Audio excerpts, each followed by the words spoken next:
ಇಲ್ಲಿ ನೋಡು ಮಾರೆ, ಆಡಗಳೇ ಒಂದು ಹುಡುಗಿನ ಈ ತರ ಮಾಡ್ಬಿಟ್ಟು ಹೋಗ್ತಾರೆ ಅಂತಂದ್ರೆ ನಮ್ ದಕ್ಷಿಣ ಕನ್ನಡ ಎಲ್ಲೋಗಿ ತಲುಪ್ತಾ ಇದೆ.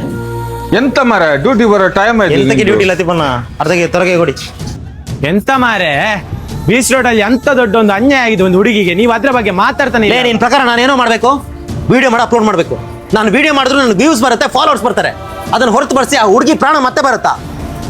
ಗಂಡಸಾಗಿ ಹುಡ್ದವನು ಒಂದು ಹುಡುಗಿಯಿಂದ ಅನ್ಯಾಯ ಆದ್ರೂ ಕೂಡ ಆ ಹುಡುಗಿ ಮುಂದೆ ಬೆಳೆದು ನಿಂತು ತೋರಿಸೋನಂತಾಗಿರ್ಬೇಕು. ಹೋಗ್ಬಿಟ್ಟು ಯಾವ್ದೋ ಗಾಂಡು ಶೋಕಿಗೋಸ್ಕರ ಚಿಕ್ಕ ಹುಡುಗಿನ ಮಾಡೋದಲ್ಲ. ನಮ್ಮ ದಕ್ಷಿಣ ಕನ್ನಡ ಹೆಂಗಾಗೋಗಿದೆ ಅಂದ್ರೆ ಬರೀ ಹಿಂದೂ ಮುಸ್ಲಿಂ ಜಗಳಕ್ಕೋಸ್ಕರ ನಿಂತಿರೋ ತರ ಇದೆ. ಅದೇ ಹಿಂದೂ ಹುಡುಗನ ಪ್ಲೇಸಲ್ಲಿ ಯಾವ್ದಾದ್ರು ಮುಸಲ್ಮಾನ ಹುಡುಗ ಇದ್ರೆ ಇಷ್ಟೊತ್ತಿಗೆ ದೊಡ್ಡ ಆಂದೋಲನ ನಡೀತಾ ಇತ್ತು. ಇವತ್ತು ನಡೀತಾ ಇಲ್ಲ. ಯಾಕೆ ಹೇಳು? ರಾಜಕೀಯ ಬೇಳೆ ಬೇಯಲ್ವಲ್ಲ, ಅದಕ್ಕೆ. ಇನ್ಯಾವುದೋ ಕೆಲವು ಪೇಜ್ಗಳು ಸಿಕ್ಕಿದ್ದೆ ಚಾನ್ಸ್ ಅಂತ ಅವ್ನು ಯಾವನೋ ಕಿತ್ತೋದ್ ನನ್ನ ಮಗ ಮಾಡಿರೋ ತಪ್ಪನ್ನ ಧರ್ಮದ ಮುಸುಡಿಗೆ ಬಳಿತವ್ರೆ. ಯಾಕೆ? ಇದೇ ಉಪ್ಪಿನಗಡಿಯಲ್ಲಿ ಸ್ವಲ್ಪ ದಿನಗಳ ಹಿಂದೆ ಮುಸ್ಲಿಂ ಹುಡುಗ ತಪ್ಪು ಮಾಡಿರ್ತಾನೆ. ಅದ್ರ ಬಗ್ಗೆ ನಾನು ಯಾಕೆ ಮಾತಾಡಿಲ್ಲ ಅಂದ್ರೆ ಎಲ್ಲಿ ಹಿಂದೂ ಮುಸ್ಲಿಂ ಆಗುತ್ತೋ ಅಂತ ಯೋಚನೆಯಿಂದ. ಅವನಿಗೆ ಧರ್ಮ ಹೇಳ್ಕೊಡ್ತಾ ಕೆಟ್ಟದನ್ನು ಮಾಡಕ್ಕೆ. ಯಾವ ಧರ್ಮಗಳು ಯಾವ ಕೆಟ್ಟದನ್ನು ಹೇಳ್ಕೊಡಲ್ಲ. ಅವರ ವೈಯಕ್ತಿಕ ಯೋಚನೆಯಿಂದ ಮಾಡೋ ತಪ್ಪನ್ನ ಧರ್ಮದ ಮೇಲೆ ಹೇರಿಕೆ ಮಾಡಬಾರ್ದು.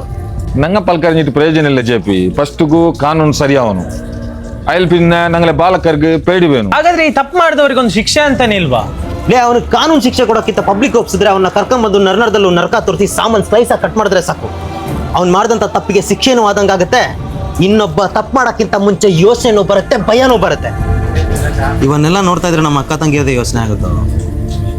ತುಂಬ ಸಲ ಅನ್ಕೊಂಡಿದ್ದಿದೆ, ಯಾಕೆ ಈ ಕೆಲವು ಹೆಣ್ಮಕ್ಳು ಗಂಡಸರು ಅಂದ್ರೆ ಭಯ ಬೀಳ್ತಾರೆ, ಯಾಕೆ ದ್ವೇಷ ಮಾಡ್ತಾರೆ ಅಂತ.